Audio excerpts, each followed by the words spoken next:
Hi friends, welcome to Yummy Cooking. இன்னைக்கு நம்ம Yummy Cookingல ragi அடை எப்படி செய்யறதுன்னு பார்க்க போறோம். அதுவும் ரொம்ப ஈஸியா டேஸ்டா எப்படி செய்யறதுன்னு பார்க்கலாம். ராகி அடை செய்யறதுக்கு ஒரு கடாயில 2 டேபிள்ஸ்பூன் எண்ணெய் எடுத்துக்கோங்க. எண்ணெய் சூடானதும் இதுல 2 வெங்காயத்தை பொடியா கட் பண்ணிட்டு சேர்த்துக்கோங்க. இது கூடவே ஒரு பச்சை மிளகாயை பொடியா கட் பண்ணிட்டு சேர்த்துக்கோங்க. இப்போ இத வதக்கிக்கலாம். வெங்காயம் கண்ணாடி பதம் வர வரைக்கும் வதக்கினா போதும், ரொம்ப நேரம் வதக்க வேண்டாம். இப்போ பாருங்க, வெங்காயம் வதங்கி கண்ணாடி பதம் வந்துடுச்சு. அடுத்து இதில் 2 கைப்பிடி அளவுக்கு முருங்கைக்கீரையை நல்லா வாஷ் பண்ணிட்டு சேர்த்துக்கோங்க. சேர்த்துட்டு கீரையை நல்லா வதக்கிக்கோங்க. கீரையோட கலர் சேஞ்ச் ஆகாமல் கீரை பாதியாக குறைஞ்சா மட்டும் போதும், அந்த அளவுக்கு கீரையை லைட்டாக வதக்குங்க. இப்போ கீரை வதங்கி பாதி ஆயிடுச்சு. இந்த ஸ்டேஜில் ஸ்டவ் ஆஃப் பண்ணிடுங்க. அடுத்து ஒரு மிக்சிங் பவுலில் 2 கப் அளவுக்கு ராகி ஃப்ளார் எடுத்துக்கோங்க.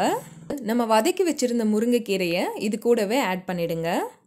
இப்போ தேவையான அளவுக்கு உப்பு சேர்த்துட்டு இதை நல்லா கலந்து விடுங்க.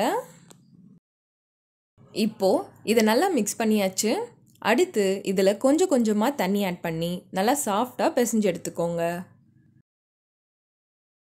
இந்த அளவுக்கு நல்லா சாஃப்டாக பிசைஞ்சு எடுத்துக்கோங்க. இப்போ ராகி அடைக்கு மாவு ரெடி பண்ணியாச்சு. இப்போ அடை தட்டை ஸ்டார்ட் பண்ணிடலாம். அதுக்கு ஒரு பட்டர் ஷீட்டில் லைட்டாக ஆயில் அப்ளை பண்ணிடுங்க.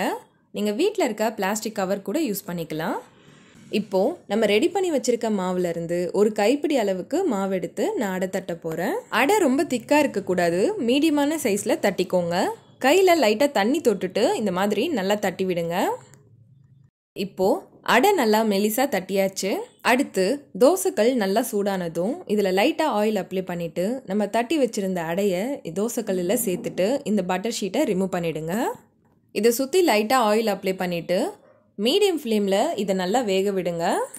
இப்போது இதை திருப்பி போட்டு லைட்டாக ஆயில் அப்ளை பண்ணிவிட்டு இந்த சைடும் நல்லா வேக விடுங்க. ஸ்டவ்வை மீடியம் ஃப்ளேமில் வச்சு இதை திருப்பி போட்டு 2 சைடும் நல்லா வேக வச்சு எடுத்துக்கோங்க.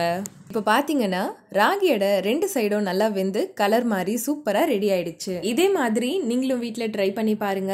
இந்த ரெசிபி உங்களுக்கு பிடிச்சிருந்தா நம்ம யம்மி குக்கிங் சேனலை சப்ஸ்கிரைப் பண்ணுங்க, லைக் பண்ணுங்க, ஷேர் பண்ணுங்க. அண்ட் நீங்கள் ட்ரை பண்ணி பார்த்துட்டு எப்படி இருந்ததுன்னு கமெண்ட் பண்ணுங்க.